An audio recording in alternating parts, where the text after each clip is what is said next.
There are two kinds of writing: poetry and prose. Prose is just regular writing. Magazine article, short stories, your novels. That's what poetry is. Or that's what prose is, rather, excuse me. Poetry is writing specifically in verse in an ordered fashion, typically in a lofty and artistic way. Usually, like comparing one thing to another thing. Sometimes the two get blended together. Poetry does very often rhyme, but it does not have to rhyme to be poetry. For example, the Iliad, the Odyssey, the Aeneid, Beowulf are all technically poetry. They are extended epic poems Hmm. because they're in verse. And they're written in a certain way because they are written in order to sing, to Oh, be really? sung.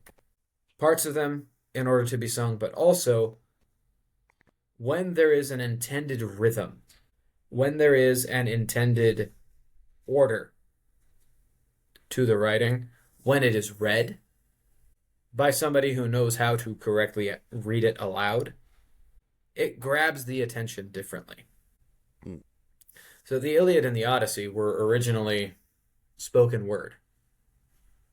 They weren't written down anywhere. At some point, Homer was reciting it in a town square somewhere, and some kid sat down and wrote down what he was writing. Some scribe decided to take it down and said, "This might be nice later."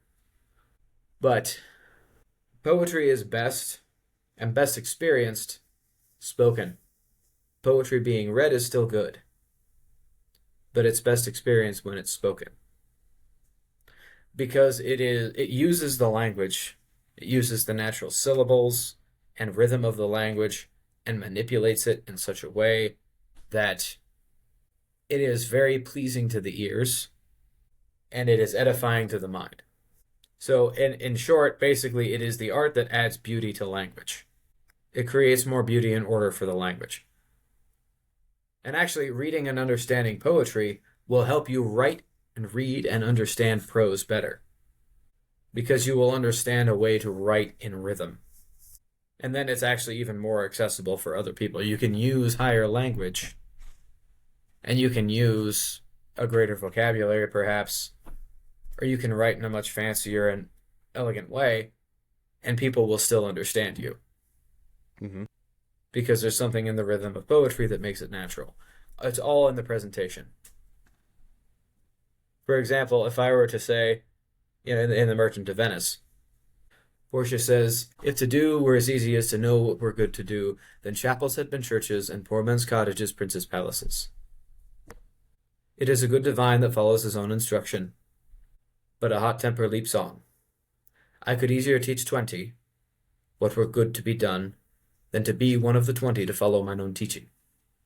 If you don't know where to put the syllables, where to put the inflections, if you don't know how to say that, then nobody gets it. There's a great old episode of the Danny Thomas Show. I bring everything back to old sitcoms because they're very often they're just right. Where his daughter has a part, she's playing Portia in her school Hmm. in The Merchant of Venice, and she is trying to learn the lines, and she is really bad. She's overacting it, she's overemphasizing. So then Danny, who is a nightclub performer, tries to teach her, and he's also really bad. And he winds up going, wait a minute, I get it. This takes place in Venice, right?"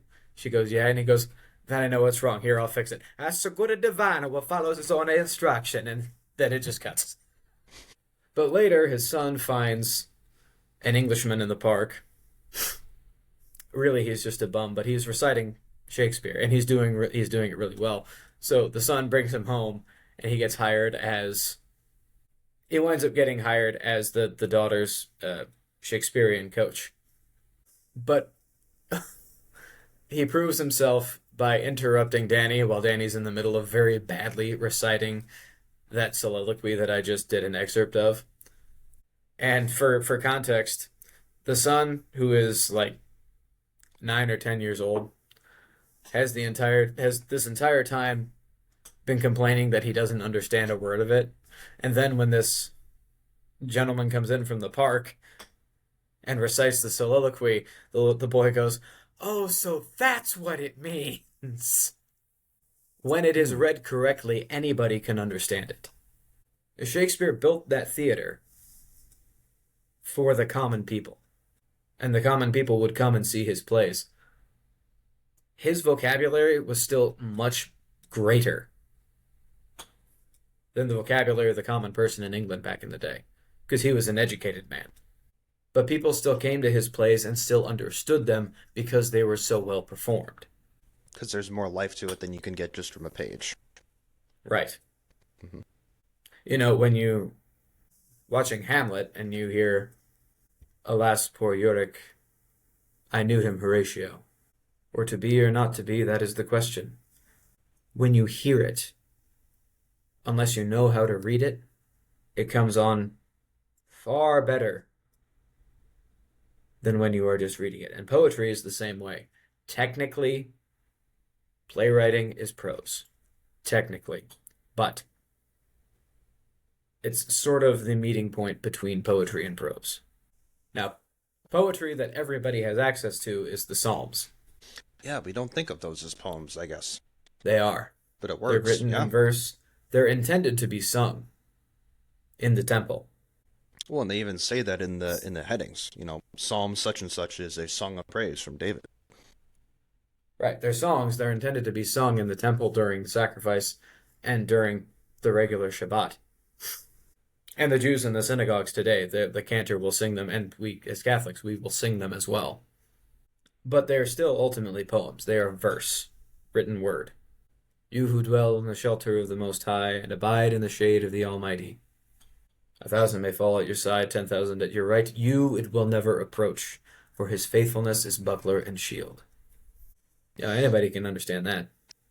Yeah, it's just funny how we wouldn't think of that as poetry normally, because it's the And Psalms, and and that's with the that's hard coded Psalms, in. That it's yeah, with the Psalms, they're so deeply ingrained in the life of Americans and of in the West in general, uh, that I think we don't notice it. But the Psalms are one of the best places to start in just looking at poetry. Once you realize, yes, this is poetry. And I think a lot of people listening to this will go, "Okay, I kind of get poetry better now."